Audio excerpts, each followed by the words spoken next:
Bien, mis hermanos, Dios les bendiga, buenas noches. Me alegra volverles a saludar. Esta es nuestra segunda clase de la materia del Pentateuco del Seminario Teológico Reformado de Colombia. Así de que bienvenidos una vez más. Ya después de haber ustedes visto la introducción al Pentateuco, las teorías que hay en cuanto a la paternidad literaria del Pentateuco, cuál es la posición de nosotros como creyentes, como que tenemos una herencia judeocristiana. Eh, Creemos firmemente en la autoría del Pentateuco por parte de Moisés, no solamente por las evidencias externas, sino también las evidencias internas que encontramos en él y también en la introducción que hicimos de una manera general a las Sagradas Escrituras. Así de que entonces, bienvenidos una vez más, como ya lo mencioné antes, a esta segunda unidad donde veremos el libro del Génesis. Así de que Dios les bendiga y Dios les guarde. El Pentateuco, entonces, nosotros tenemos que definirlo o llamarlo eh, por la versión griega de los 70 o la Septuaginta o Septuaginta. Esta versión de los 70 o la Septuaginta es la que surge como una necesidad, dice la historia, del rey Ptolomeo Filadelfo en Alejandría, quien quería tener una copia de esa gran ejemplar de la Biblia hebrea, Tanaj, exactamente, que había cautivado por mucho a las personas de su época, a los pensadores, a los estudiosos y reyes de la época, y que en este caso particular de este rey quería tener entonces un ejemplar de las escrituras hebreas, pero en su propio idioma. Eso es lo que dice la historia de la Septuaginta. Entonces él pidió una comisión de eruditos a Jerusalén para que pudieran hacer esta traducción. Dice la historia que más o menos ellos tardaron un año en hacer esta traducción, o entre, bueno, algunos dicen un año, otros dicen 3 años. Como quiera que sea, el resultado de este deseo y de este esfuerzo se conoce hasta el día de hoy como la Septuaginta, y era la versión que circulaba en la época de Jesús, era la versión que se leía en la época de Jesús, la versión griega del Antiguo Testamento. Para esta versión griega, los 5 primeros libros de la Biblia, que para nosotros es el Génesis, Éxodo, Levítico, Números y Deuteronomio, le denominaron el Pentateuco. Y significa penta 5 y teucos significa, más que libros, teucos significa estuche o caja. Y era la caja donde se ponía, o el estuche, donde se ponía cada rollo de, en este caso podía ser del Génesis, un estuche o una caja. El libro del Éxodo, otro estuche. Así de que entonces 5 estuches o cajas donde iban contenidos los 5 libros. El nombre como tal, Pentateuco, no se encuentra en el texto bíblico, por ejemplo, como la palabra Trinidad y otras palabras, pero para nuestro estudio tenemos que denominarlo así. Como ya nos dimos cuenta, para la Biblia hebrea, los Tanaj o los antiguos hebreos, no se les llama Pentateuco, sino se les llama la Torá. En este caso, Torá significa o quiere decir definitivamente no algo legal o judicial, sino se refiere a instrucción o enseñanza. ¿Está bien? Así de que estos son los mismos que nosotros tenemos, pero en los judíos les llamaron los antiguos hebreos y hasta el día de hoy todavía le siguen llamando la Torá o la ley. Génesis, Éxodo, Levítico, Números y Deuteronomio. La otra división del Antiguo Testamento, o más bien de la Tanakh, para los antiguos hebreos es los profetas o Nevi'im, y ellos lo dividían en dos. Los profetas anteriores, Josué, Jueces, Samuel y Reyes, para ellos no hay división entre primero y segundo libro de Samuel y primero y segundo libro de Reyes, solamente para ellos es Samuel y Reyes. Y los profetas posteriores, que son Isaías, Jeremías, Ezequiel y los 12 profetas menores. Esos son los profetas posteriores. Esa es la segunda división de la Biblia hebrea, o Nevi'im, los profetas. Y la tercera división, o Ketubim, se llaman los escritos y están divididos en tres partes. Los libros poéticos, Salmos, Proverbios y Job, el rollo o volumen que contienen el Cantar de los Cantares, Ruth, Lamentaciones, Eclesiastés y Esther. Ese es, o Megilot también son conocidos así. Entonces son los Ketubim o el Ketubim, los escritos, libros poéticos, los 5 rollos, los 5 libros en un rollo, un solo volumen, que son estos libros, y los libros históricos, que son Daniel, Esdras, Nehemías y Crónicas. Ese es el canon actual de la Biblia hebrea o Tanaj, lo que para nosotros significa, o más bien para nosotros el equivalente es el Antiguo Testamento. Entonces, esta es la división de la Biblia hebrea. Recordémonos que nuestra división de la Biblia es temática o literaria y es Pentateuco, libros históricos, libros poéticos y libros proféticos. Y los libros proféticos se dividen en profetas mayores y profetas menores. Es bastante diferente, ¿no? La división de la Biblia hebrea a la división de la Biblia que nosotros siempre tenemos para nuestro estudio, ¿no? No es, acordémonos, ninguna de las dos Biblias, por decirlo así, Biblias, están en orden cronológico, pero esto es importante que ustedes lo conozcan. Bien, el tiempo histórico que cubre el Pentateuco, o el tiempo cronológico. Del Génesis vamos a mirar una fecha aproximada tal vez para los antiguos hebreos y hasta el día de hoy hebreos conservadores o judíos conservadores, año 4000. Pensemos así, Génesis hasta el Números, cuando se escribe el Deuteronomio también y el libro de Levítico, podemos pensar en el 1400 antes de Cristo, del año 4000 al 1400 antes de Cristo.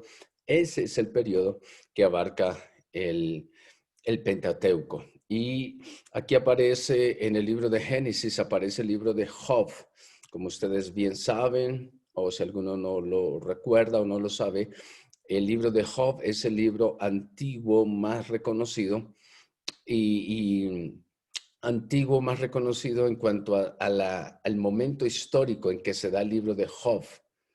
Y como el capítulo 1 menciona del libro de Job, se considera, y también por el capítulo final del 42 del libro de Job, se considera que entonces el libro de Job se da en la época patriarcal debido a los detalles allí mencionados, por ejemplo, la riqueza de este varón y el lugar donde vivía. Habla de los orientales. Entonces, por eso el libro de Job está allí. El libro de Levítico entre Éxodo y Números, porque el libro de Levítico se da específicamente, lo vamos a ver más adelante, en el monte Sinaí, y el libro de Deuteronomio para el final. Entonces, es solamente para ubicar el tiempo histórico que cubre el Pentateuco. Bueno, ya después viene Josué hasta el libro de Segundo de Reyes, incluido Crónicas allí, vuelvo y reitero, porque es el tiempo cronológico que este cubre. Y después viene la cautividad babilónica y algunos profetas preexílicos. Hay unos profetas que se dan durante el exilio. Acordémonos que para el año 605 fue la primera deportación, después en el 597 y después en el 586. Después libros que se escribieron durante el exilio, Ezequiel, Daniel y Jeremías, y después post-exilio está Esdras, Nehemías, Esther y el profeta Ageo, Zacarías y Malaquías. Sí, ya después, mucho más adelante, viene el Nuevo Testamento, pero esto es lo que abarca el tiempo cronológico. Bien, de alguna forma sintética, lo que para nosotros corresponde el Antiguo Testamento, en este caso particular el Pentateuco, fechamos a Abraham para el año 2100 a.C., José más o menos para el 1500 a.C., recordando que el pueblo de Israel más o menos es para el año 1445, la salida o el éxodo, y pasan allí 40 años en el desierto. Al final de los 40 años, Moisés ya tiene 120 años, ya esto para el libro del Deuteronomio. ¿Cuáles son los temas del Pentateuco? La promesa de Dios, la elección de Dios. Esto tiene que ver con el libro de Génesis. Ya después viene la liberación del pueblo de Dios, el libro del Éxodo, el pacto de Dios con su pueblo, la ley de Dios. Esto tiene que ver con el libro del Éxodo y la tierra, Éxodo, Levíticos y Números, y la tierra prometida, ya muy seguramente lo que se alcanza a vislumbrar al final del libro del Deuteronomio. Así de que esto es lo que abarca el Pentateuco de una manera resumida. ¿Está bien? Aquí ya nos ubicamos, nosotros nos vamos ubicando específicamente en lo que es el Jardín del Edén para nuestro caso particular del estudio de el libro de el Génesis. ¿Está bien? Entonces nosotros tenemos que darnos cuenta aquí cómo el libro de Génesis nos menciona a nosotros, particularmente geográficamente hablando, Ur, pensemos en Génesis 12, pensemos también en el río Tigris y el río Éufrates, en el jardín del Edén. ¿Se acuerdan los que salía del Edén un río, perdón, que se dividía en 4 brazos? Y allí lo vamos a ver más adelante, pero pensemos en esto como que yo señalo acá. Esto es lo que se conocía antiguamente en la historia universal, la media luna fértil o el creciente fértil, y lo que se conoce también como la cuna de la civilización o la cuna de la humanidad. Esto es historia universal, pero lo estoy mencionando acá porque en esta media luna fértil es que se desarrolla el libro del Génesis. ¿Está bien? Y es importante mencionarlo porque nosotros tenemos en el libro de Génesis un libro real, un libro histórico. No es un libro de mitos y leyendas, aun cuando tenemos que recordar o darnos cuenta que al fin y al cabo el libro de Génesis se da dentro de un contexto. Moisés lo escribe en el desierto, y hay que recordar lo que Moisés lo escribe en el desierto a un pueblo que sale de la esclavitud y va hacia la tierra prometida. Ese pueblo ha oído en Egipto, y Moisés ha oído en su formación en Egipto, cómo otras culturas antiguas saben y conocen de, por ejemplo, del diluvio, esta, el, la teoría de Atrahasis, no teoría, sino la historia de Atrahasis, de Gilgamesh, de los antiguos caldeos, como el mundo tuvo su origen, también como hubo una época de un diluvio, la leyenda o el mito de Enuma Elish. También todas estas historias nos hablan que los antiguos, cada cultura tenía su propio concepto de la formación, de la creación del mundo y de cómo, entre comillas, su Dios trataba con ellos.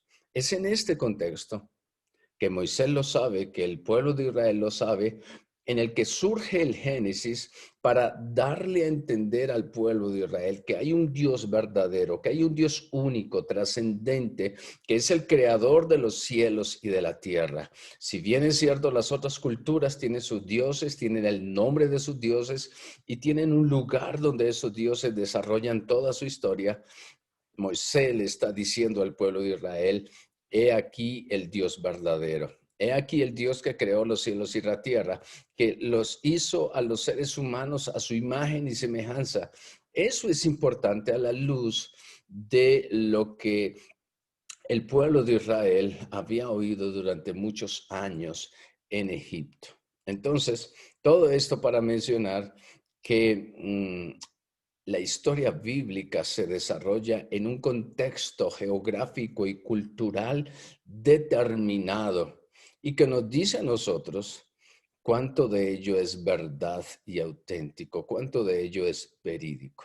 Como ustedes bien saben, se lo mencionaba en la primera unidad de esta clase, de esta materia, eh, la alta crítica trató de demostrar por su teoría de la hipótesis, bueno, teoría o concepto más bien, cuando es hipótesis es algo que todavía no está comprobado y se llama la hipótesis documentaria.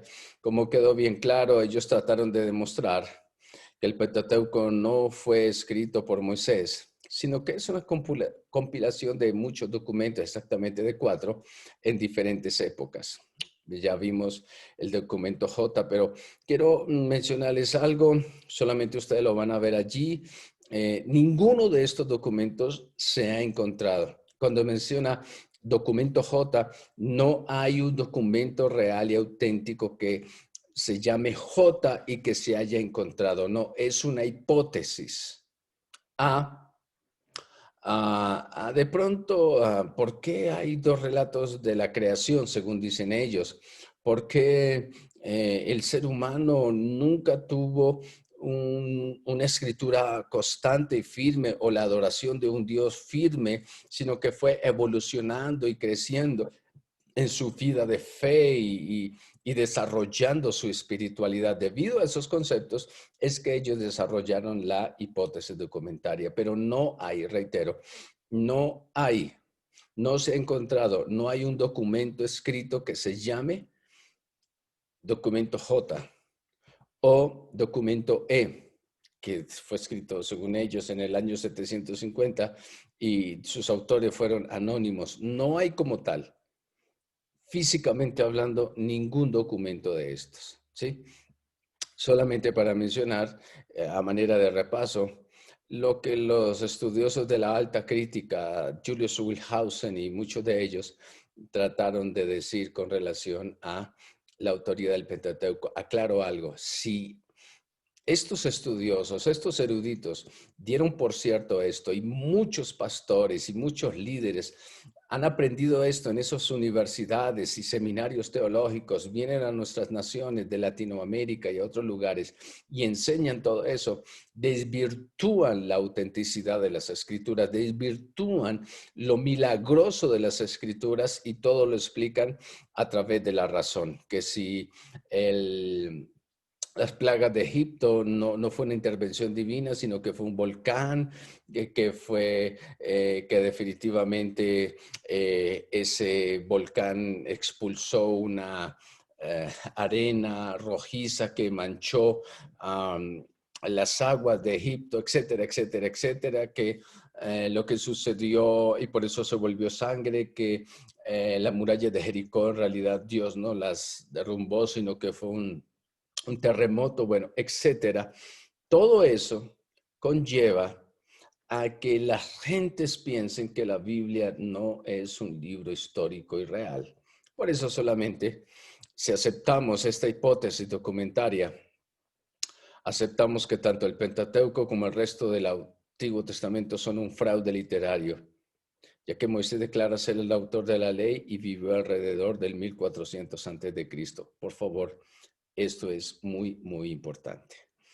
Es bueno que ustedes lo sepan y lo conozcan, pero la posición nuestra es que definitivamente el autor del Pentateuco es Moisés. Bien, esta manera de recordar y de repasar lo que hemos visto en la clase anterior. Bien, el Pentateuco asegura que Moisés fue su autor, el Antiguo Testamento también lo asegura, el Nuevo Testamento lo asegura, y Jesús atribuyó a Moisés la autoría de los libros de la ley. Bien. ¿Por qué? ¿Cuáles evidencias eternas? Los nombres egipcios, las costumbres, la geografía. Todo esto para decir que quien escribió el Pentateuco es alguien que conocía de primera mano todo lo que allí está escrito. ¿Y quién más que Moisés para saberlo y que había caminado por ese territorio? Bien, etcétera. Bueno, dicen que el Deuteronomio fue escrito por Hilcías. ¿Se acuerda que Hilcías fue el que halló el libro de la ley en la reforma de Josías?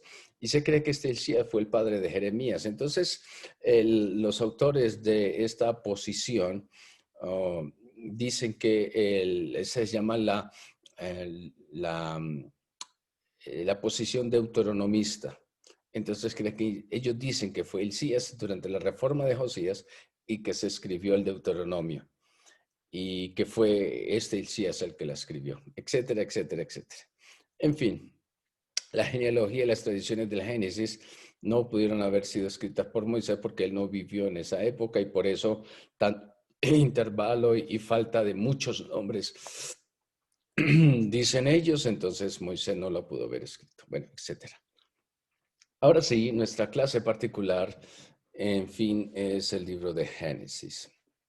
Vamos a ver características, la historia primitiva, la creación, la caída, sus consecuencias, el diluvio, la dispersión de las naciones, la historia patriarcal, Abraham, Isaac, Jacob y José. Esto es lo que vamos a ver hoy para entrar en materia, después de este breve resumen de nuestra clase anterior. Bien, las características, el nombre del libro es Génesis y obviamente el libro de Génesis, el nombre como tal es dado, ya les mencioné, por la versión de los 70 o la Septuaginta. El nombre en hebreo tiene que ver con el que le asignan los eruditos hebreos a cada uno de los libros de la Biblia hebrea, de la Tanakh. En este caso, le da el nombre de Génesis o Éxodo, Levítico, Números o Deuteronomio del Pentateuco, de acuerdo a una de las 10 primeras letras del primer versículo. En este caso particular, el nombre hebreo para el libro de Génesis es Bereshit, así como suena Bereshit o Bereshit. Entonces, y quiere decir sencillamente en el principio. Ese es el nombre que le da la tradición hebrea a el primer libro de la Biblia, Bereshit. Vuelvo a reiterar, el nombre de Génesis es dado por la versión de los 70. Bien, el propósito del libro es definitivamente dar una introducción a toda la Biblia. ¿Principios de qué? ¿Comienzos de qué? Comienzos de la creación, comienzos del hombre, origen del pecado, origen de la raza escogida. ¿Sí? Ese es el propósito del Génesis. Es una base fundamental para todos los demás enseñanzas, doctrinas y todos los demás libros de la Biblia. Por eso entender y comprender el Génesis y saber que es un libro histórico, real, es fundamental para nuestro entendimiento de toda la Biblia y en este caso particular del Pentateuco.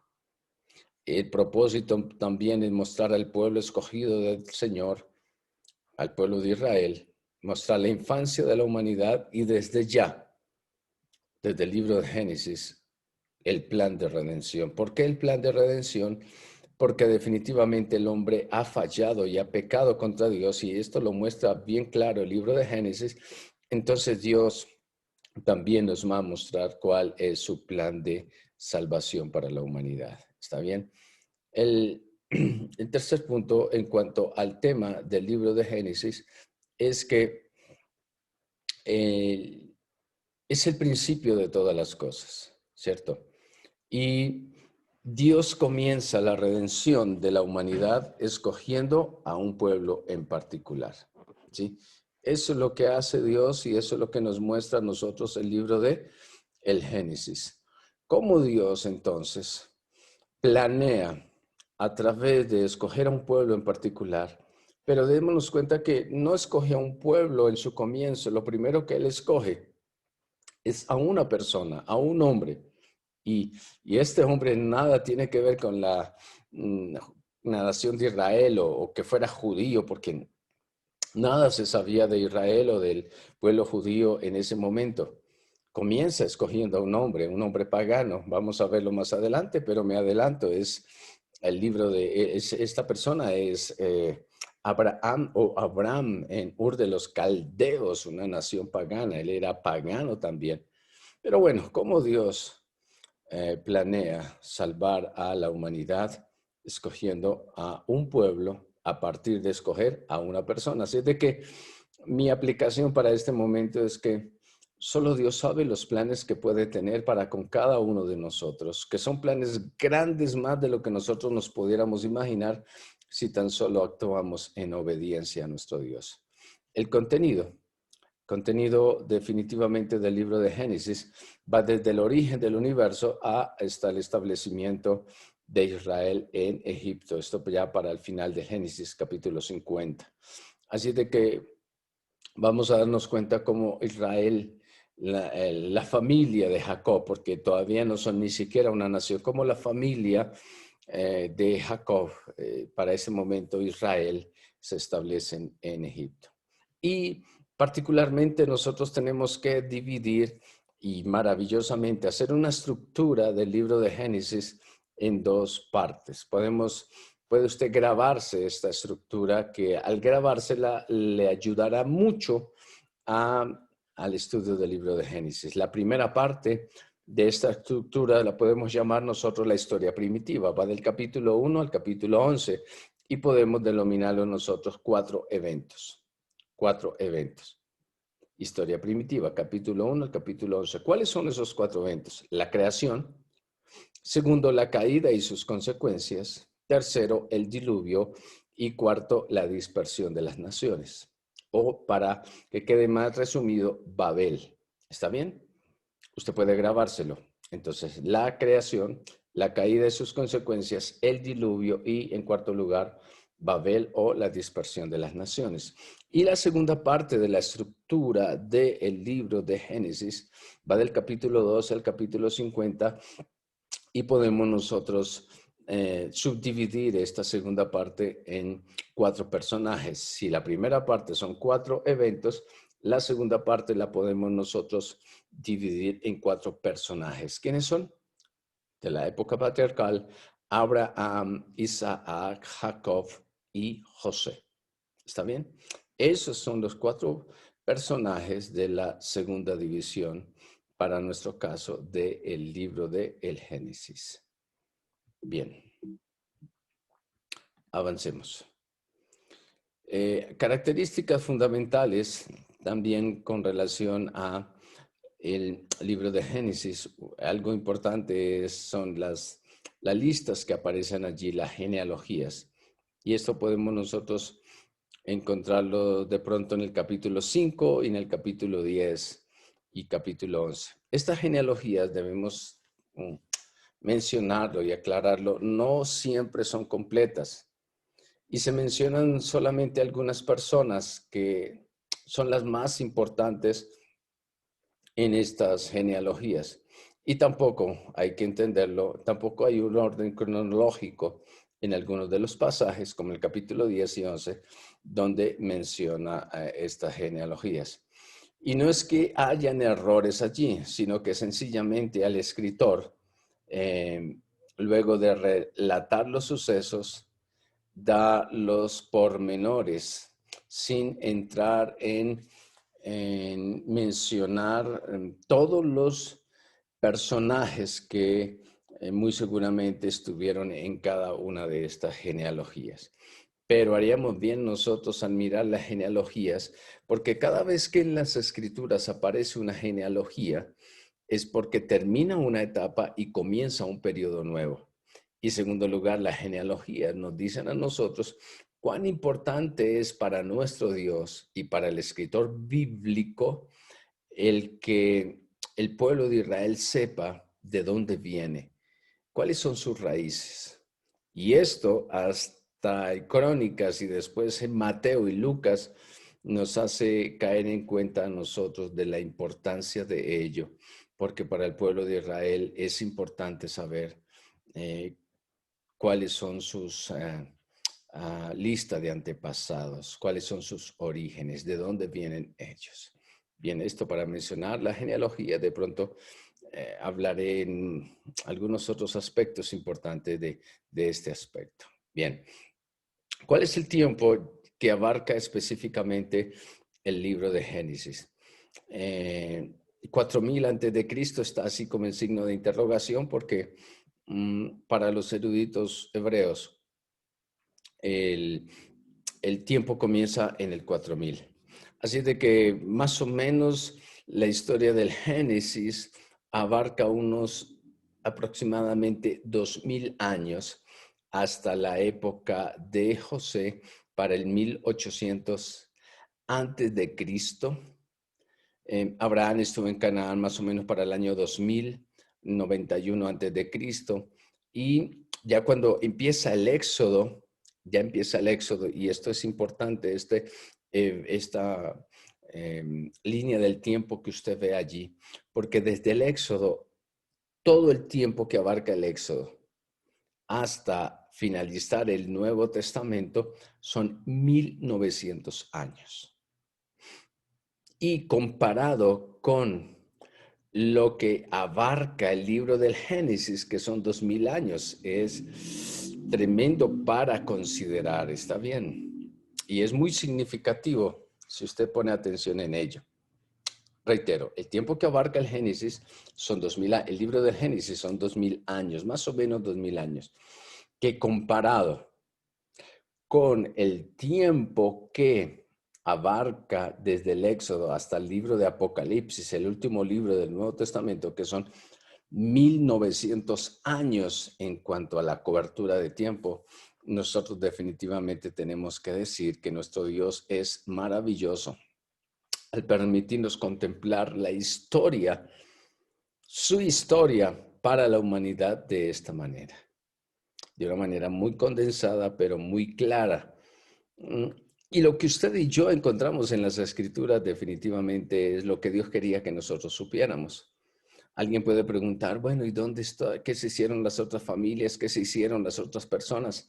Bueno, para el escritor bíblico, inspirado por el Espíritu Santo, a él le plació que lo que tenemos nosotros en la Biblia es lo que nosotros necesitamos y es suficiente para conocer a Dios y para nuestra salvación. ¿Está bien? Bueno, las fechas bíblicas, Abraham más o menos para el año 2000 antes de Cristo, el Éxodo ocurre más o menos para el año, no más o menos, según los datos bíblicos, para el año 1446 antes de Cristo. David está para el año 1000, la división del reino, para el año 930. División del reino me refiero a reino del norte y reino del sur. Después el reino del norte, o Israel, es llevado en cautiverio por los asirios en el 722. El reino del sur dura un tiempo considerable más y en el año 586 es llevado al cautiverio por el imperio babilónico. Ya más adelante, para el año 5 antes de Cristo, según la fecha, nace nuestro Señor y Salvador, y para el año 30 de nuestra era, la crucifixión y resurrección de nuestro Señor Jesucristo. Y los viajes de Pablo se dan entre el año 46 y el año 57. Esto es importante que lo tengamos nosotros en cuenta. Bien, la historia primitiva, Génesis capítulo 1 al capítulo 11, yo le dije que lo íbamos a estructurar en dos grandes divisiones. La historia primitiva, capítulo 1 al capítulo 11. Está bien, entonces comencemos primero por la creación. Capítulo 1 y capítulo 2. Dios es el creador y tenemos que hablar de que hay estas dos oposiciones y desde siempre ha existido como a partir de todo esto de la alta crítica y la teoría de la evolución con Darwin y otros personajes, se dieron a la tarea de desvirtuar, de negar el relato bíblico de la creación.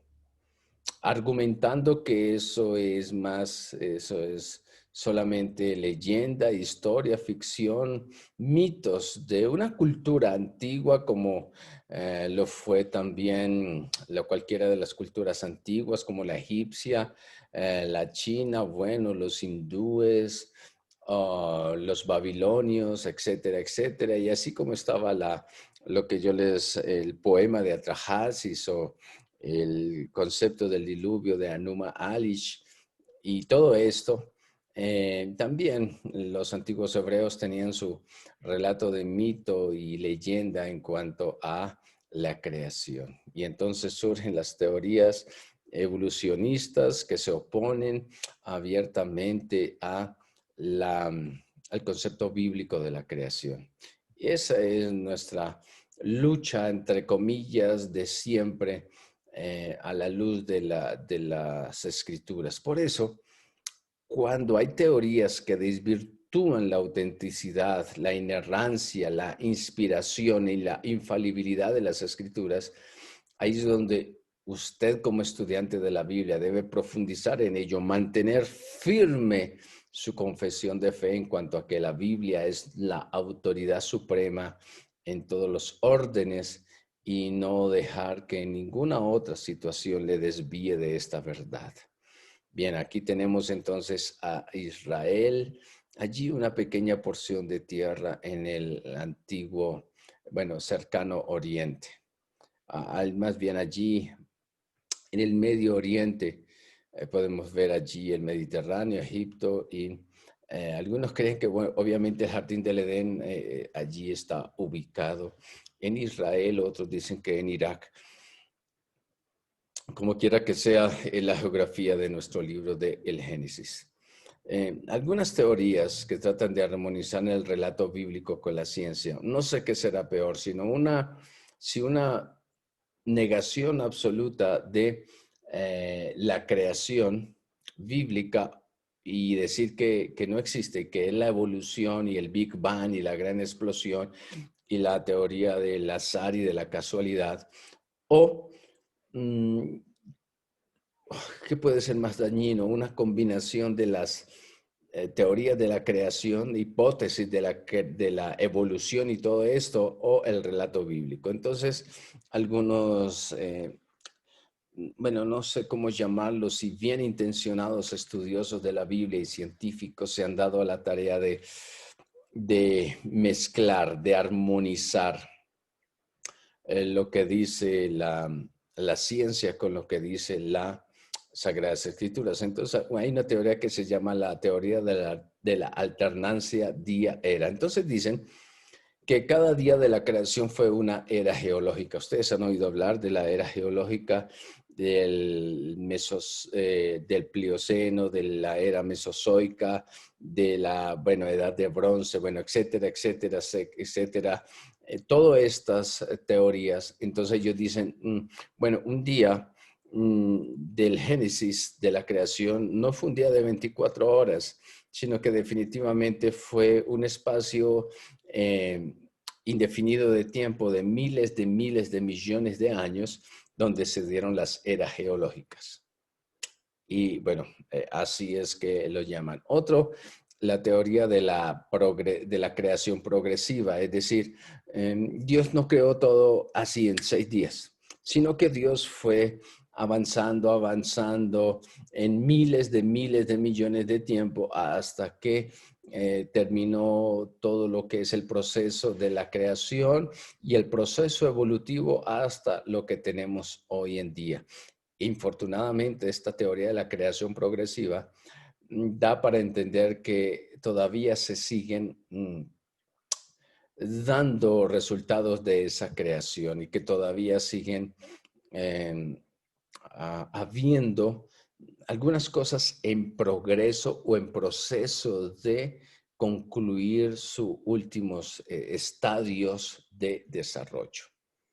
Bueno, esa es una teoría. La otra teoría es la teoría del vacío o del arruinamiento y recreación. Entonces, entre Génesis 1:1 y Génesis 1:2, dice, en el principio creó Dios los cielos y la tierra. ahí. Entonces ellos dicen, bueno, Dios creó los cielos y la tierra en el 1:1 del Génesis. Pero después dice, y en el principio creó los cielos y la tierra. Y la tierra estaba desordenada y vacía. Entonces ellos dicen que entre el versículo 1 y 2 sucedió un arruinamiento, sucedió un vacío, hubo una catástrofe a nivel universal. Y algunos entonces, como van más allá, dicen que esta catástrofe y arruinamiento y destrucción de la primera, entre comillas, creación del Génesis 1:1 fue ocasionada por Satanás. Versículo número 2, por eso el caos, el vacío y las tinieblas que se dan en el versículo número 2 del capítulo 1. Entonces Dios tuvo que comenzar una nueva creación o lo que ellos llaman la recreación o crear de nuevo a partir del verso 2 en adelante. Esa es la otra teoría. Y la otra teoría del catastrofismo o catástrofe universal producida por el diluvio es que definitivamente todo se acabó y se desintegró con el diluvio y lo integran no solamente en Génesis 6, 7, 8 y 9, sino que lo traen al capítulo 1. Bien, son teorías para tratar de explicar la creación del Génesis. Vuelvo y reitero, son teorías, nuestra posición. Y la posición del seminario, lo aclaro, para nosotros como estudiantes, es lo que la Biblia nos dice literalmente y debemos estudiarlo desde esa perspectiva y debemos profundizar y estudiar esto. Yo les recomiendo una página, Answer in Genesis, para que usted pueda investigar allí, profundizar más sobre estos temas, o les recomiendo otra página y otro material de investigación que se llama El diseño inteligente, para que usted profundice más en todo esto. Bien, el Génesis capítulo 1, la creación del universo del verso 1 al 25. El Génesis, cuando dice en el principio creó, cuando nosotros miramos allí la palabra crear, es el verbo baraj o bará, y quiere decir bará, y quiere decir literalmente creó. Y este crear es crear de la nada, crear algo sin materiales, sin materias primas existentes. Y la materia se crea entonces de la nada, solamente porque Dios dice que venga o que se haga. En el principio, y dijo Dios sea, y dijo Dios, y dijo Dios. No había un material preexistente. Por ejemplo, cuando usa el verbo asa o hacer, entonces dijo Dios, hagamos al hombre a nuestra imagen y semejanza. ¿De dónde lo hizo? No lo creó, lo hizo. ¿Qué quiere decir que no lo creó, sino que lo hizo? Porque Dios creó al hombre, o hizo al hombre, más bien hizo al hombre, que la otra palabra para crear, lo hizo ya de un material preexistente. ¿Cuál es el material preexistente del cual hizo al hombre? De la tierra, del polvo de la tierra. Mientras que la tierra la hizo de la nada. Por eso se utiliza crear, que es hacer de la nada, o hacer algo sin materiales previos o materiales o materia prima, y el otro verbo es asa o hacer, del cual nos dice específicamente que si yo voy a hacer una silla, pues tengo que tener madera para hacerla, es decir, hay una materia prima. A eso se refiere a hacer, pero crear a la luz del verbo hebreo de Génesis 1 se refiere a hacer algo o a partir de absolutamente nada. Ese es el poder de Dios, esa es la sabiduría de Dios, esa es la grandeza de nuestro Dios. Por eso es lo que choca con los científicos, eso es lo que choca con los expertos, que cómo es que pudo haber surgido algo de la nada. Pero uh, para el creyente en Dios no es difícil aceptarlo porque sin fe es imposible agradar a Dios. Y según Hebreos capítulo 11, verso 6, nosotros creemos que lo que está hecho fue constituido de la nada por la palabra de Dios. Eso es fe, creemos en ello, porque sin fe es imposible agradar a Dios. Y creemos que lo que fue hecho de la nada a partir de la palabra de Dios. Pero por otro lado, Cuando alguien dice, no, yo creo en la evolución, yo creo que venimos del mico, yo creo que venimos del Big Bang y de un caldo de cultivo allí, de una célula primigenia, etcétera, etcétera, y que fuimos evolucionando, yo creo que para esto también definitivamente se requiere mucha más fe. No en Dios, sino en científicos y en gente que está diciendo esto a partir de meras suposiciones. Lo que usted y yo decimos, que Dios creó los cielos y la tierra, lo decimos con tal convicción en nosotros que fue nuestro Dios el que lo hizo. Por otro lado, los teóricos de la evolución y del Big Bang y todo esto ponen su confianza en lo que un hombre dijo. Lo planteo para que nos demos cuenta que definitivamente en nosotros estamos del mejor lado que los mismos científicos o estudiantes. Bien, la creación en el primer día, el sol, la luna, las estrellas, bueno, en fin, lo que Dios puso allí.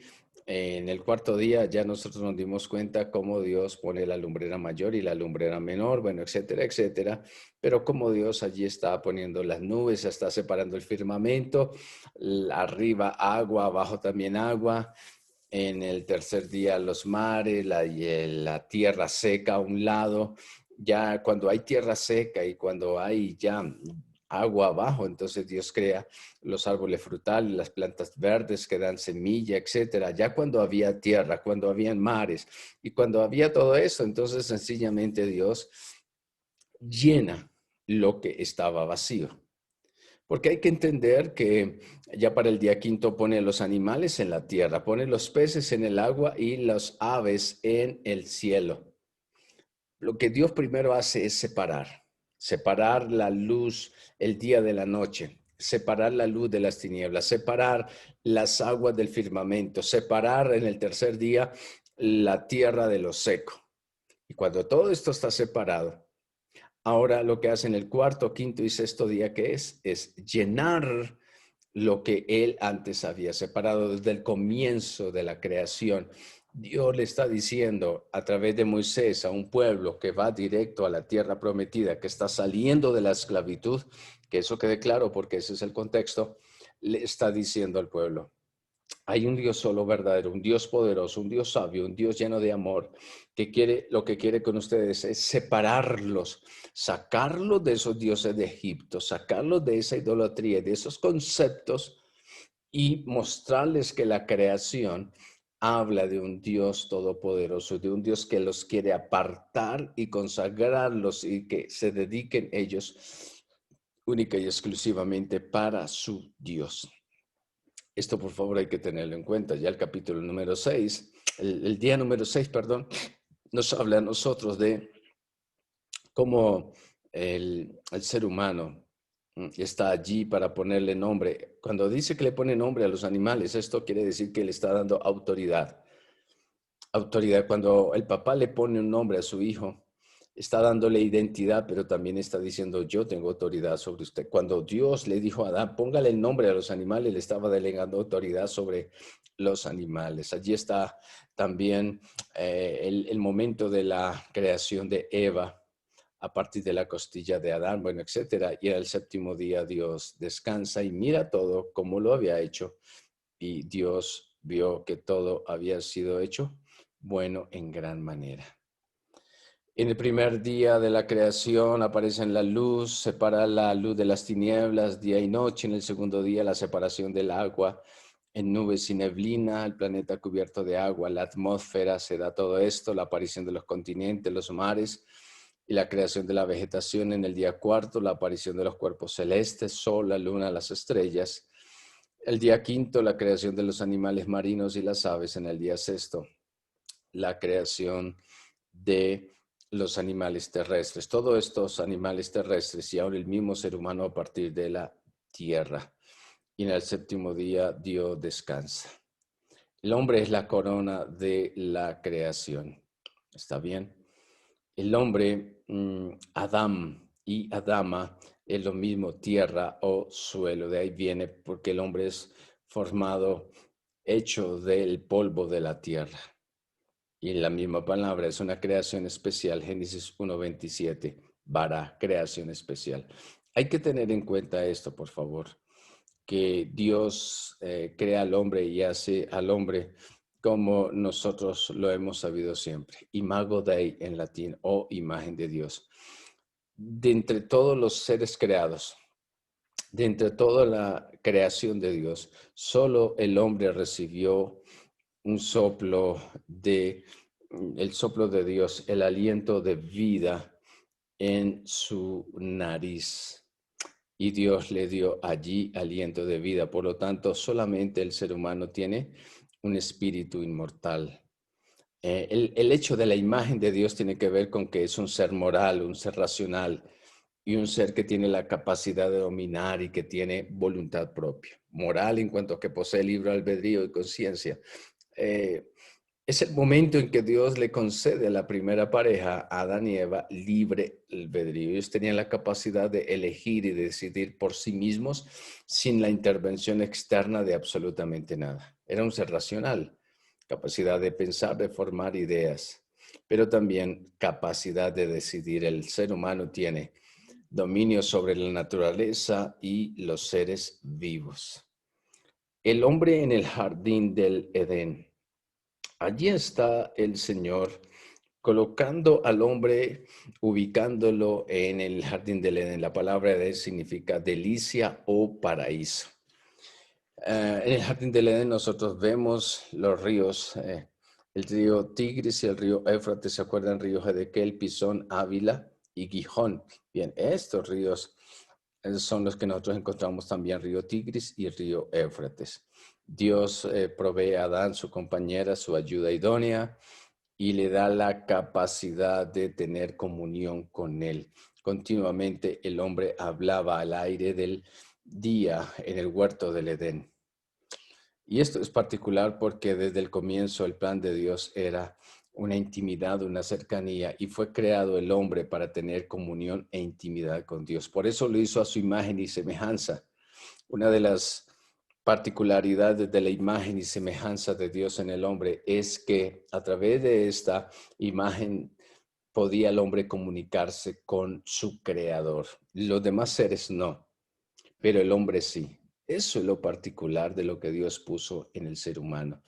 Infortunadamente, como lo veremos más adelante, el hombre no pudo ni supo aprovecharlo.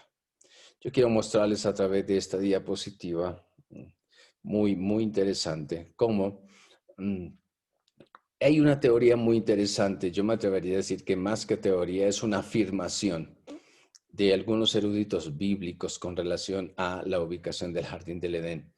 Ustedes pueden, esto es Jerusalén, sí, esto es Jerusalén, la capital de Israel. Y aquí usted puede ver la cúpula de la roca. O sea, esta es la mezquita de Al-Aqsa. Y aquí abajo, para este lado, está el muro de los lamentos o el Gran Cotel. Bien, solamente para mencionarles esto, por favor. En este mismo sitio está estos estudiosos bíblicos que dicen que en este mismo sitio estaba el jardín del Edén. Y se lo quise mostrar a ustedes porque yo estoy de acuerdo con esta afirmación. En este mismo sitio fue que se dio el jardín del Edén, donde estaba el árbol del que Dios le dijo no comiera. Fue en este mismo sitio donde siglos más adelante Abraham intentó sacrificar a su hijo. ¿Sabe dónde? En el monte Moriah. Fue en ese mismo sitio, allí del jardín del Edén. ¿Se acuerda que en el jardín del Edén hubo un sacrificio de animales de parte de Dios para cubrir con pieles a Adán y Eva? Allí hubo un sacrificio. Fue en el lugar que más adelante Abraham intentó sacrificar a su hijo Isaac. Pero cuando estaba allí, fue que Dios proveyó de entre en arbustos, había un carnero, un cordero allí, un carnero enlazado y enredado, y allí fue donde Abraham dijo, Dios se proveerá para el sacrificio. Fue en el monte Moriah. Es en ese mismo sitio donde más adelante se construyó el templo. ¿Se acuerdan de David en la era de Araúna, Jebuseo? Allí fue donde en la era de Araúna o en el monte Moriah donde David hizo todos los preparativos para construir el templo, porque allí fue donde se detuvo la plaga de la destrucción por el haber hecho el censo en Israel, pero fue ese lugar que entonces David compró. No admitió que se lo regalara Araúna, sino que él lo compró al precio que valía, porque allí habría de ser edificado el templo de Jerusalén. Y fue en este sitio más adelante donde el Señor Jesucristo, nuestro Salvador, fue crucificado. Por eso, esta afirmación es clara, es contundente en cuanto a que es en este mismo sitio donde comienza toda la historia de la humanidad. Este es el templo de Al-Aqsa. Allí dentro es donde está el ara o la piedra sagrada, la que usted ve allí en el fondo, abajo. Y esto es lo que los musulmanes, este es el tercer lugar más sagrado de los musulmanes, después de la Meca y Medina, lugar de nacimiento y donde muere su profeta. Allí es donde ellos dicen, en este lugar, la cúpula de la roca, es donde allá adentro, dentro de esa, por eso se llama cúpula de la roca, dentro de ese domo, abajo, está esa piedra sagrada. Y lo que los musulmanes dicen es que sobre esta piedra fue que Abraham, que es también el profeta de ellos y uno de los, para ellos también es su padre de la fe y es el origen fundador, el padre fundador del Islam, según ellos, mucho antes de Mahoma, pero de allí viene todo desde Abraham, dicen ellos. Fue sobre esta piedra, por eso se llama el Ara, A-R-A, o la piedra sagrada, donde Abraham sacrificó o iba a sacrificar más bien a su hijo Ismael, no a Isaac, según el Corán y según la tradición musulmana, no a Isaac, sino ellos dicen a Ismael sobre esa piedra sagrada. De ahí que para ellos este lugar es tan importante como los otros dos, la Meca y Medina, y lo defienden con su vida allí en Jerusalén. Todo esto tiene un trasfondo no religioso, más bien espiritual, del por qué ellos quieren dominar. Un día hablaremos sobre esto, porque más que algo meramente político es espiritual, pero esa es la historia. Allí está el altar del sacrificio. Y allí fue donde Dios le dio la promesa a Abraham de que lo bendeciría y lo multiplicaría grandemente. Y cuando Dios le dijo a Abraham que saliera y contemplara las estrellas, etcétera, etcétera, y que así iban a ser sus descendientes. Y cuando Abraham creyó esto, le fue contado por justicia. Bien, el capítulo número 3 nos habla de la tentación, la caída y sus consecuencias. Estamos hablando primero de la creación, ahora la caída y sus consecuencias en la segunda parte. Bien, el tentador y la tentación, Génesis capítulo 3.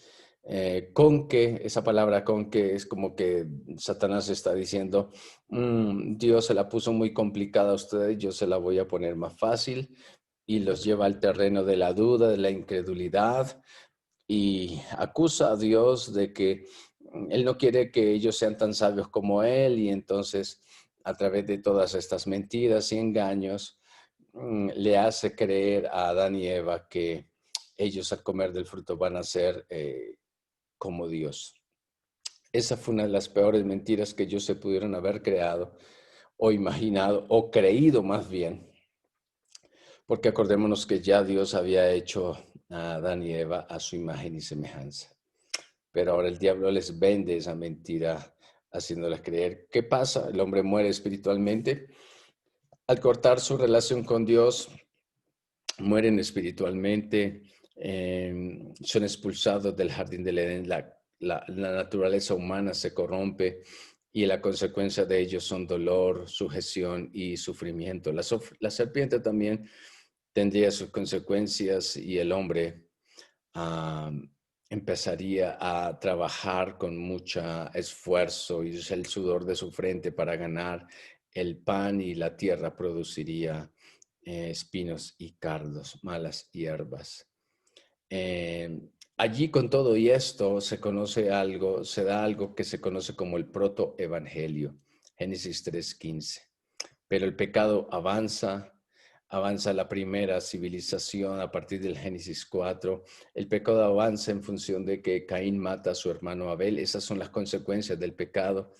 Y como esa primera civilización de los descendientes de Caín tienen el mismo comportamiento, su misma plan de actuar como lo había hecho Caín. Bien, ahora el diluvio. El capítulo 5 nos menciona a nosotros las generaciones que hubo antes del diluvio. Allí encontramos a Matusalén, a Lamec, a Enoch, quien caminó con Dios. ¿Y por qué caminó con Dios? Dios se lo llevó. Vemos también en el capítulo 6 cómo la humanidad se corrompe y cómo eso produce un gran dolor en el corazón de Dios, la perversión de la raza humana. Vemos también cómo Noé, avisado por Dios y siendo un pregonero de justicia para la salvación de su generación, construye un arca en la cual habrían de salvarse él y su familia, pero el plan era que se salvaran todos. Pero bueno, Dios ya sabía qué iba a pasar, pero al fin y al cabo el arca era el medio de salvación. ¿Qué es lo que hace Dios por medio del diluvio? Purificar y limpiar la tierra que se había corrompido en gran manera. Dios cierra la puerta y es cuando viene el abismo las fuentes del abismo se abren y el diluvio viene sobre la tierra. Este es el arca que fue construida por Noé. Ustedes saben, la intensidad de la lluvia fue de 40 días y 40 noches. Después de 150 días empieza a secarse el agua. Noé, perdón, envía la paloma y es una muestra de cómo ya Dios tiene misericordia, ¿cierto? El diluvio general del diluvio universal, para algunos dicen es otro mito, es otra leyenda, pero recordémonos que por otros escritores bíblicos, Isaías, Pedro, Jesús, el mismo Señor Jesucristo menciona que fue un hecho real, no una invención, y lo ratifica en el Nuevo Testamento. Sucedió más o menos alrededor del año 3300 antes de Cristo. Y vemos allí una señal de que Dios había dicho: no voy a volver a destruir la tierra con agua, y el arco iris es la señal de este pacto. Esto es una fotografía satelital de de la montaña Ararat, y es una fotografía donde se ve los restos de lo que algunos científicos se han atrevido a concluir y a decir que exactamente allí está, por lo que se ve, el arca del pacto. El arca, perdón, del pacto, el arca de Noé, la que salió avante del diluvio universal, y allí se ven los restos de ese barco inmenso que Noé construyó.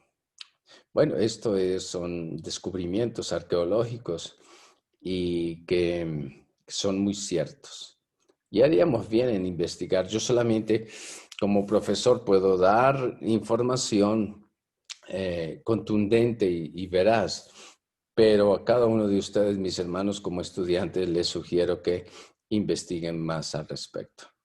Bien, se establece un nuevo orden a partir del Génesis capítulo 8, las estaciones del año. Dios le manda al hombre lo mismo que Génesis 1 a reproducirse.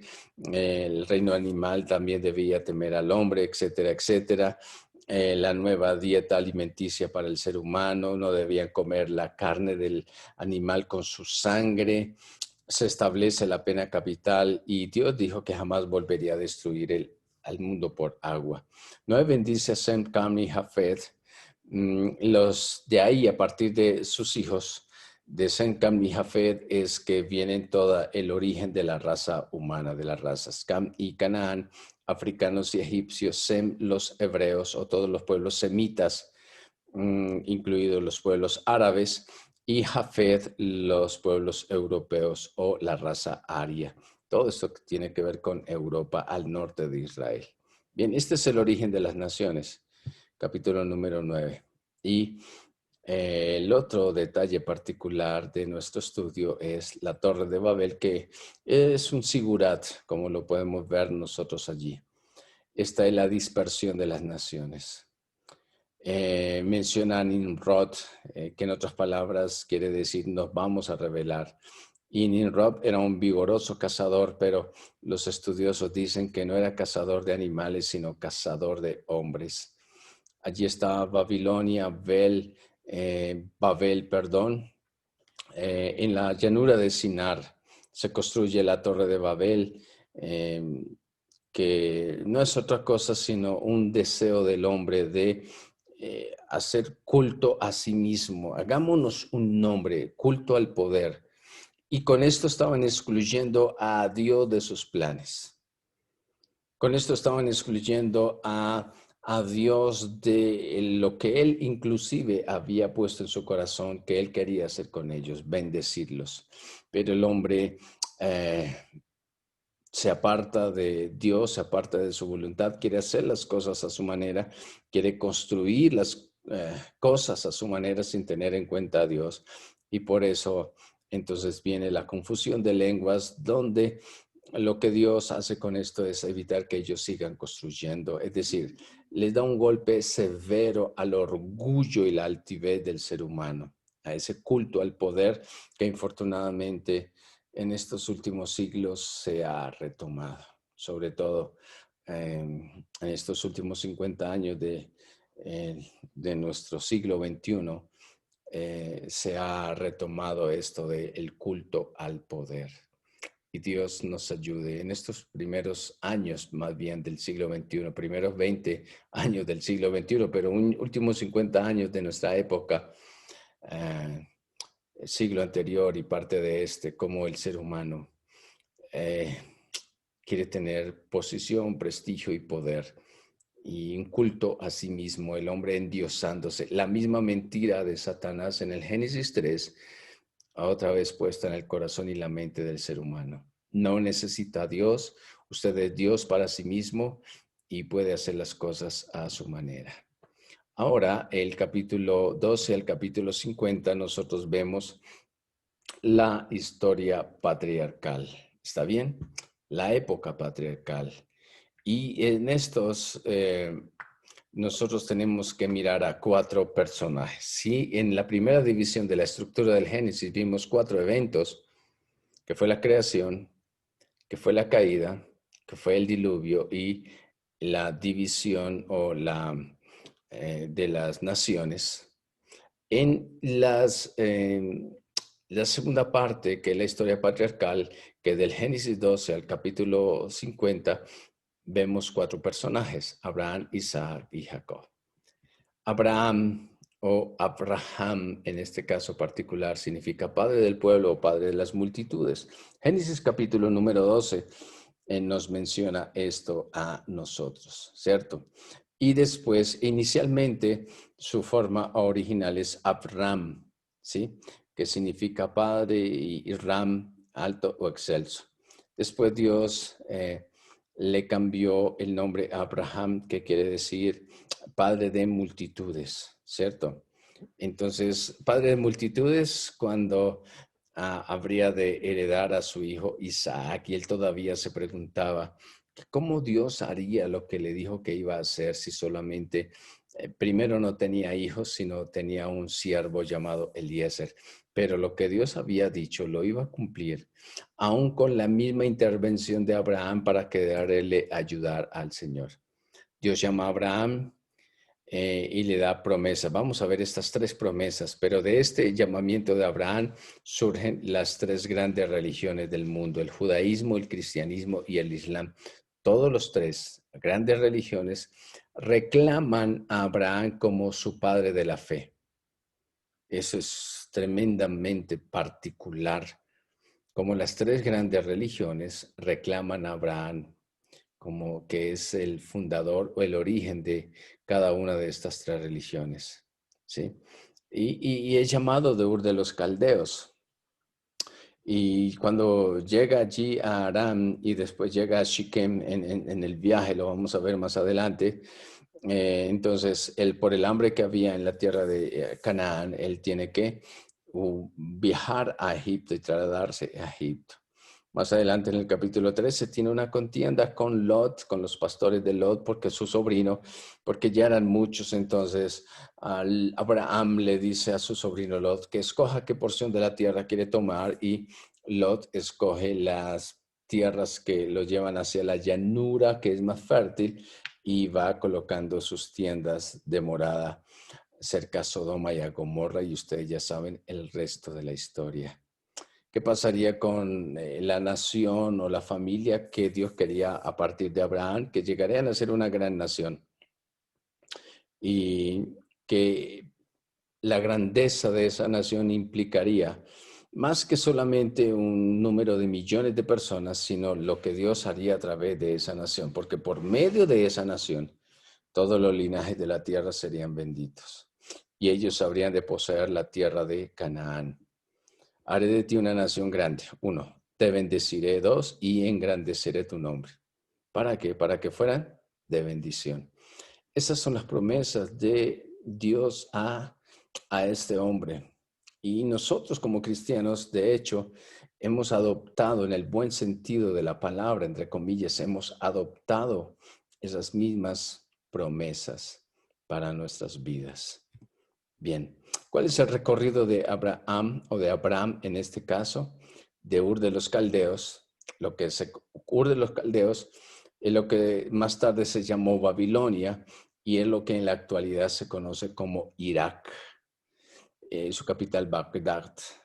Pero este traslado desde Ur, cuando el Señor los llama, ellos llegan a Harán o Harán con su padre, con su familia, y cuando están en Harán es que el Señor le dice: sal de tu tierra, de tu parentela, de la casa de tu padre, a la tierra que yo te mostraré. Cuando están en Aram, a los 75 años, es cuando él es movido por Dios en un acto de fe, va hacia una tierra que él no conocía, y es cuando llega a Chiquén. Después planta su tienda en Betel, teniendo al oriente a Ahí, y se establece allí. Es cuando Dios le dice en Génesis capítulo número 15 que más adelante sus descendientes iban a poseer esa tierra. ¿Sí? Eso es muy interesante. No vamos a entrar en detalles. eh, Sin embargo, yo aclaro algo de una vez. Va a haber un momento, una clase especial aparte y particular para dudas y cuestiones que ustedes estudiantes tengan. Y yo les estaré avisando el momento. Bien, este es lo que les mencionaba hace un rato de Mesopotamia, o la media luna fértil. ¿Por qué es tan fértil? Por el río Tigris, el río Éufrates. Después allí encontramos el valle Rif del Jordán, el río Jordán, y que viene del monte Hermón, desemboca en el Mar Muerto, hasta el delta del Nilo, el río Nilo, que es uno de los ríos más caudalosos del mundo, si no es el más, y más largo también.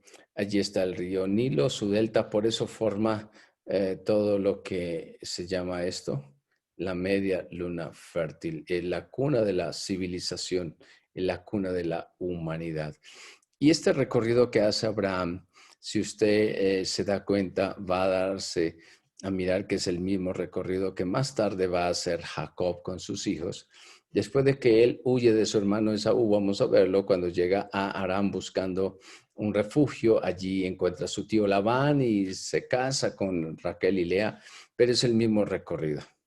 ¿Sí? Es muy interesante todo esto. Bien. Abraham, el Génesis 12 nos muestra a nosotros, ahí en adelante, capítulo 25 también,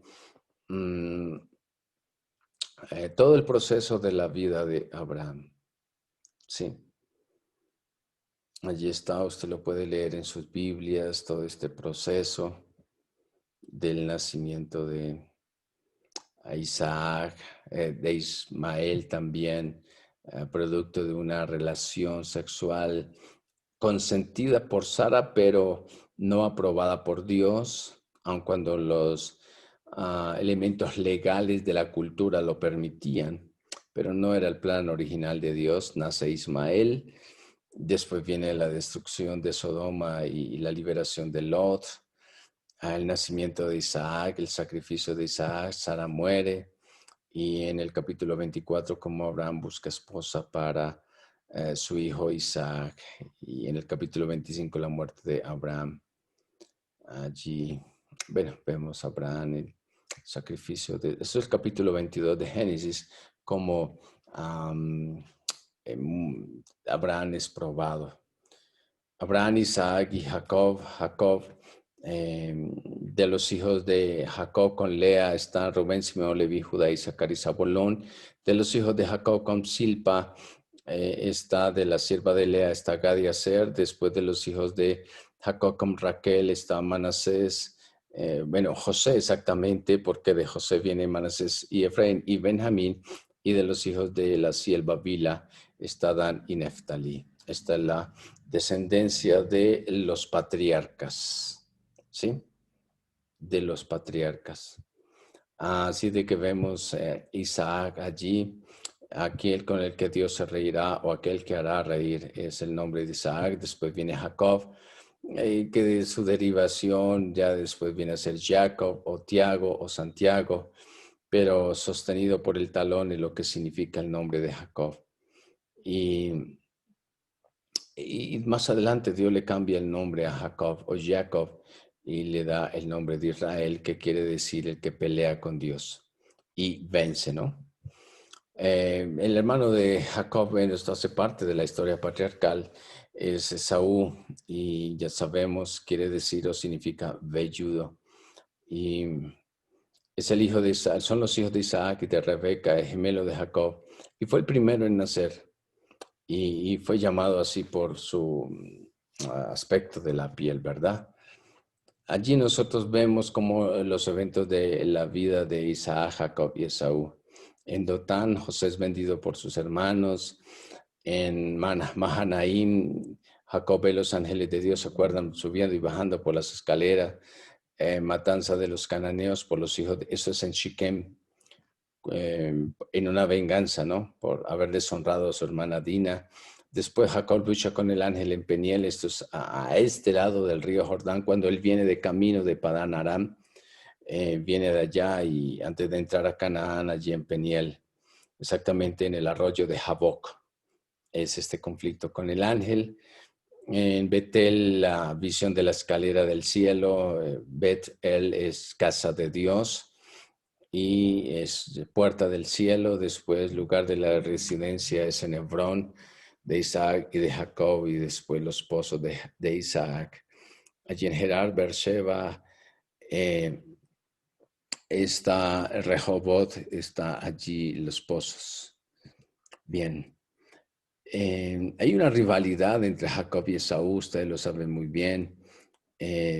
Isaac es bendecido en Gerar por Abraham, después Jacob suplanta a Esaú. Jacob viaja a Mesopotamia, lo que yo les decía, Harán, y está en la casa de Labán, su tío, un tiempo determinado, hasta que otra vez regresa a la tierra prometida con su familia. Esto del capítulo 33 al 36. Bueno, Jacob, ¿por qué es importante en la historia de los patriarcas? Porque muestra cómo es la gracia de Dios tan infinita con un engañador. Enseña la historia de Jacob que Dios usa a los hombres tal como son. Alguien podría decir, no, pero pudo haber usado a otro. Ese Jacob era muy malo, era engañador, engañó a su hermano, engañó a su padre, bueno, etcétera. Pero mire, nos muestra la gracia de Dios tan infinita, que él sencillamente, no es que pase por alto el pecado del ser humano, pero es su gracia que imparte perdón y da oportunidad al ser humano.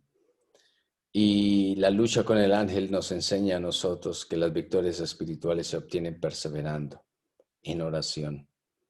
Y definitivamente también lo de Jacob nos muestra que todo lo que el hombre siembra, eso cosecha. Había sido engañador y después él fue engañado por Labán. Eso es muy interesante, pero también nos muestra cómo a pesar de toda esa circunstancias difíciles de la vida de Jacob, Dios, su plan nadie lo podía estorbar, porque a partir de esa familia y descendientes de Jacob, de Isaac y de Abraham, vendría el Mesías y vendrían las 12 tribus de Israel. Aquí están los nombres de los hijos de Jacob, los que nacieron de Lea, los que nacieron de la sierva Bila de Raquel, los que nacieron de Silpa, la sierva de Lea, los que nacieron de Lea y los que nacieron de Raquel. ¿Está bien? Son los 12 hijos de Jacob, bastante cierto. Pero bueno, era el plan de Dios para con ellos. Ahí usted puede encontrar lo que quiere decir cada uno de ellos. Después viene la historia de José. Es una de las historias más apasionantes. Joseph, de origen hebreo, y quiere decir añadir, ¿cierto? ¿Quién es José? José es el hijo de Raquel. Dice que Dios oyó la oración de Raquel y concibió y dio a luz un hijo. Y dijo, Dios ha quitado mi afrenta, y llamó su nombre José, como diciendo, Dios me ha añadido o me ha dado otro hijo cuando se acordó de ella. Así de que José es el hijo de Raquel, y se acuerdan que Raquel era la esposa o la mujer más amada de parte de Jacob. Por eso Jacob, dicen algunos especialistas, que tenía su especial inclinación y afecto por José, aparte de que le había nacido en su vejez, también porque era el hijo de su amada Raquel. Bueno, lo que nosotros vemos del capítulo 37 al capítulo 50 es cómo José es vendido por la envidia y el celo de sus hermanos, cómo llega a la casa de Potifar, cómo está en la cárcel, y esto es un buen tiempo, en la cárcel solamente 2 años, cómo es elevado a primer ministro o gobernador de Egipto, cómo allí José de una manera muy particular pone a prueba a sus hermanos, y después de darse a conocer a ellos, entonces la providencia divina actuando detrás de todo esto permite ahora que José le diga a Jacob y a sus hermanos que se vengan a vivir a Egipto, donde él los va a proteger porque él es el gobernador. Ahora, acuérdense que la familia de Jacob eran pastores nómadas, y eso era una abominación para los egipcios.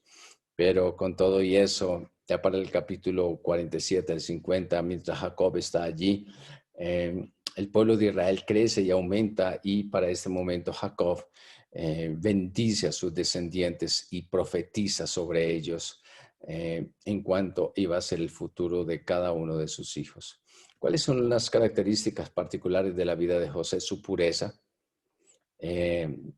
Nos habla de que definitivamente si alguien se mantiene fiel para con Dios, Dios lo prospera definitivamente, y es un gran ejemplo. Y no solamente lo prospera a él, sino prosperó Dios a Potifar primero, y después en la cárcel también lo prosperó, y después prosperó a todo Egipto debido a la sabiduría de este hombre, que obtuvo su sabiduría por mantenerse puro y consagrado para Dios. Y también algo que es de resaltar en la vida de José es cómo él honra a Jacob, su padre, cómo él cuida de su padre. Y yo creo que también es la forma en cómo Dios nos dice que nos quiere bendecir. Algo particular es que la historia de José nos podemos establecer un tremendo paralelo con la vida de nuestro Señor Jesucristo. Esto es lo que los teólogos o estudiosos de la Biblia llaman a José como un antitipo o un tipo del Señor Jesucristo. Es decir, alguien que al estudiarlo y mirarlo nos muestra a quién habría de venir después de él. O sea, antes de lo verdadero. En este caso es una sombra, José es una sombra de la venida del Mesías. Y hay que recalcar que José dice que todo lo que ellos habían planeado para mal, Dios lo volvió para bien. Así de que toda la vida de José es una ilustración de la providencia de Dios. El Señor guió todos los pasos de José encaminando la maldad de los hombres y los sinsabores de la vida. Así de que este José es uno de los personajes más atrayentes de la Biblia. Dios usó a José como un instrumento para llevar a cabo su plan de trasladar a la familia de Jacob a Egipto, 70 personas. Y allí lo único que nosotros vemos es cómo Dios interviene de una manera particular para cuidar y proteger a su pueblo.